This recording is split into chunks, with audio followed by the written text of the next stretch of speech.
This is recording number 5. Martin was called into the headmaster's office, and that's where we left off. I entered his office with my head down. "Martin, I have good news," he said. I thought it was cruel of him to make light of something this serious. I glared at him. He was sitting at his desk, his hands behind his head, like he was stretching. I wanted to punch the smile off his face. This was my livelihood, my future. All those months of stress turned into rage, now boiling in my belly. I remained quiet. I had nothing left to say. "I'm on the board of this company, and they offer scholarships," he explained, handing me a piece of official stationery that said Delta Corporation. I was trembling as I read the note. "Dear Sir, this is to inform you that Martin Gonda is a recipient of the Delta 2001 Scholarship Award for 2 years up to A-level exams. Kindly send the school invoice for the whole year for the above-named student. Payment will be made directly to the school. Thank you for your assistance. Yours faithfully, G.T. Mutandanzamera, Corporate Affairs Manager." I looked up at the headmaster, who said with a huge grin, "You may now return to class." I slowly turned toward the door, still reeling from this news. "And congratulations on your math score, young man," he said. "Keep up the good work." All I could say was, "Thank you, sir, I will." When I left the office, I started to sprint.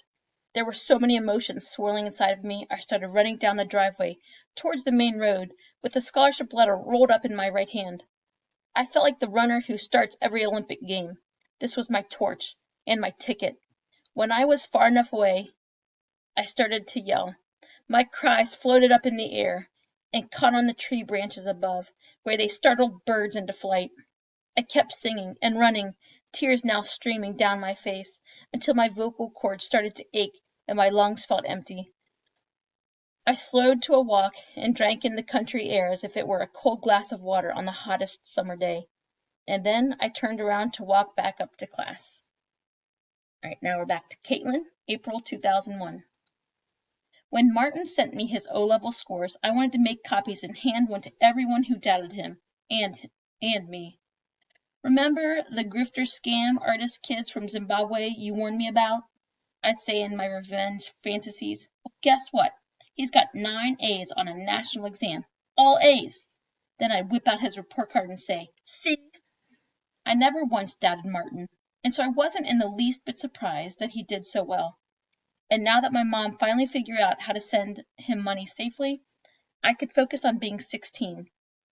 I celebrated my birthday that March with my extended family.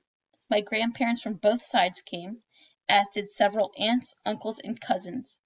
My mom added another table to the end of our dining room table, which extended into the adjoining living room to fit everyone. She bought me an ice cream cake from Dairy Queen, and I got lots of presents. But the best gift was being able to finally drive my car. The day after my birthday, my mom took me out of school to go get my learner's permit. Damon met me at the DMV, and he had skipped school. That's not good. But lied to my mom when she asked him why he had the day off. "Parent-teacher conferences," he said. I knew that wasn't true. He had planned the whole thing the night before, so we could spend the day together. My mom fell for it. We'd only been dating for a month, but I was falling in love with him. He was my first serious boyfriend, and more independent than any of the guys I'd ever dated, probably because his parents gave him so much freedom. Like us, they started dating in high school. Damon's mom was 16 when she had Damon's older brother. Damon's dad was diagnosed with MS when he was 21, a year after Damon's little sister was born.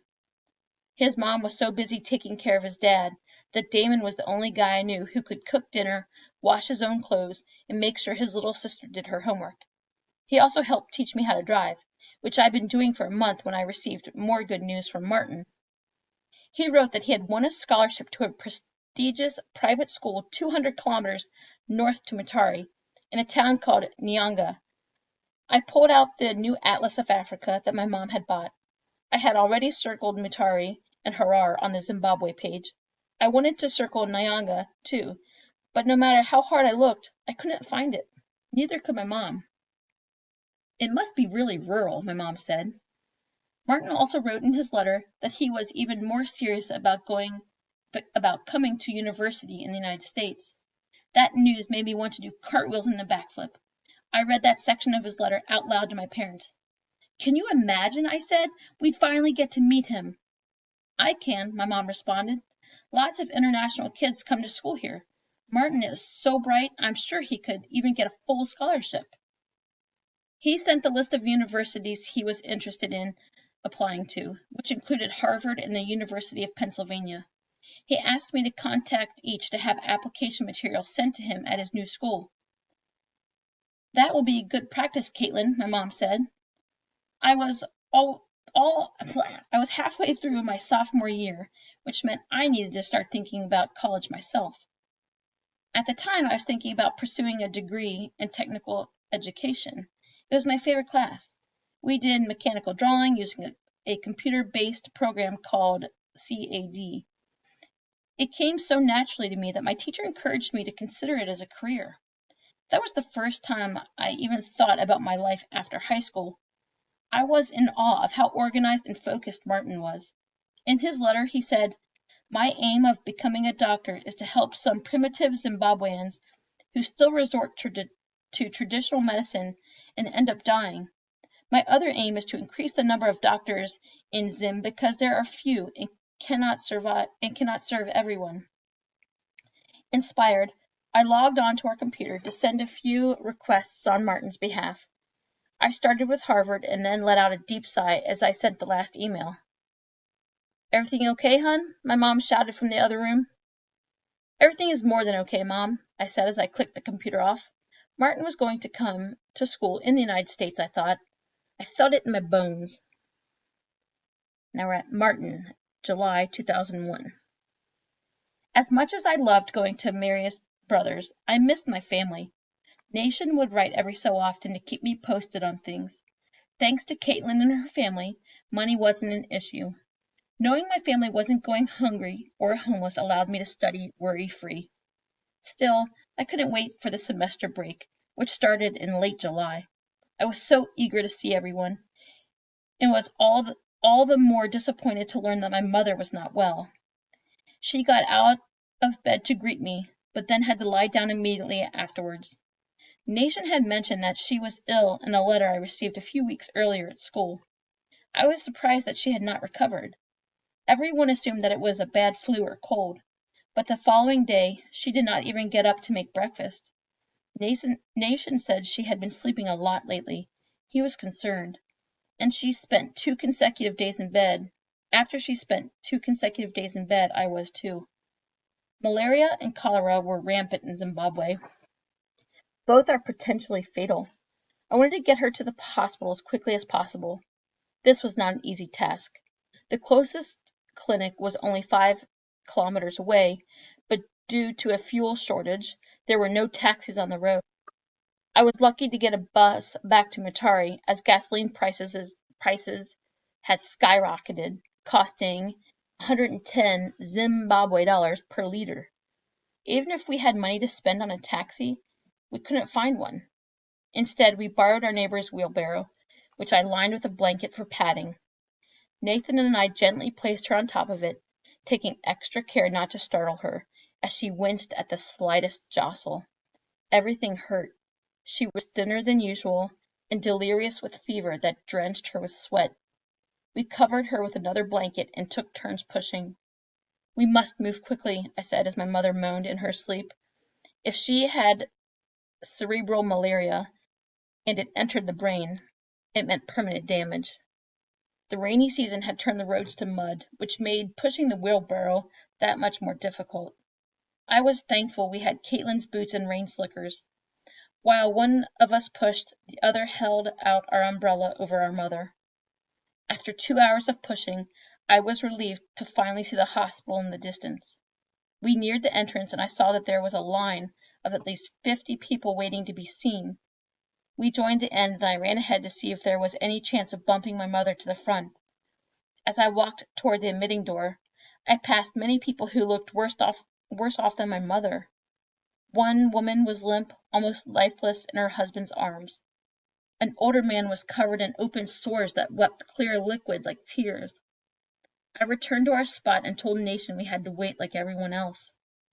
My mom was so weak that she barely knew where we were or how we got there.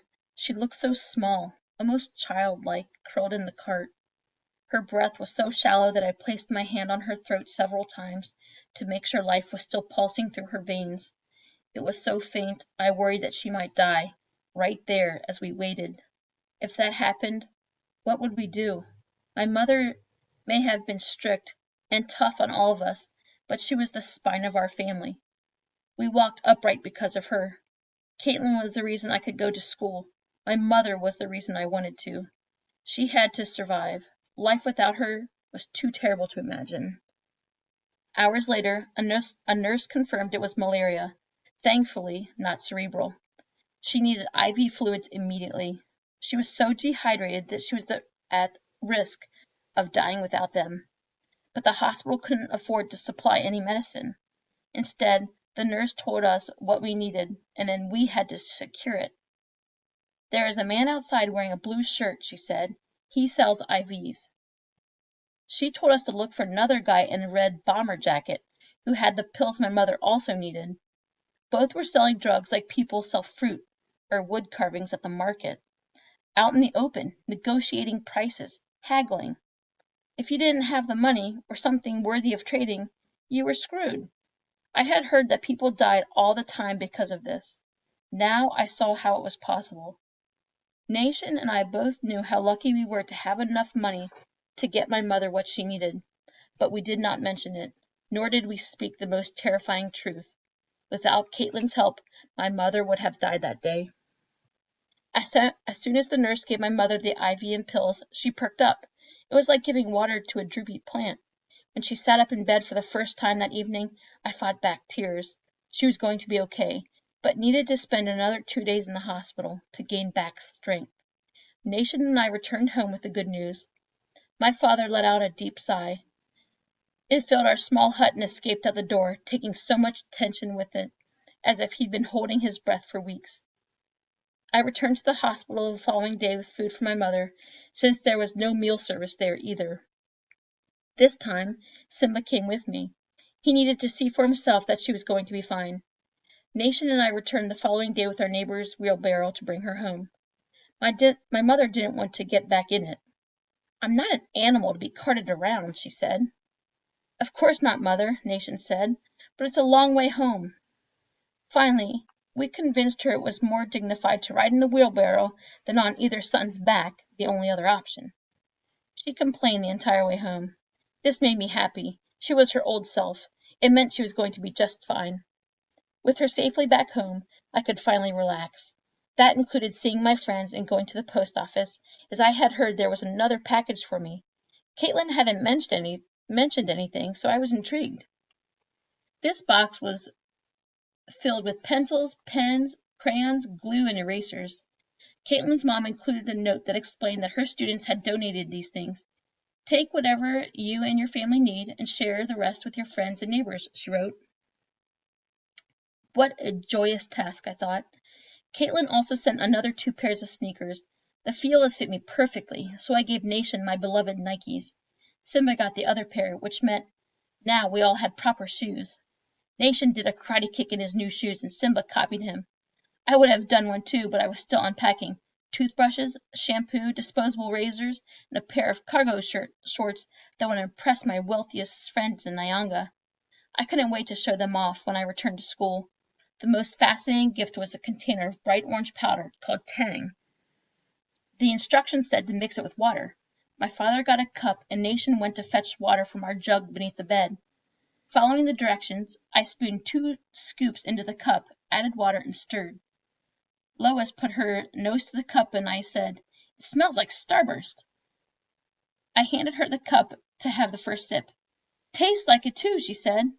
I tried it next and agreed. "Like Fanta without the fizz," I said, passing the cup to Simba. We each had a sip before giving it to our mother, who was still weak. "Finish it, Ma," I said. "The jar says it has vitamin C, which will make you strong." Right, and that is the end of part 4. And so we'll start with part 5, which says A Changing World. So that will be next.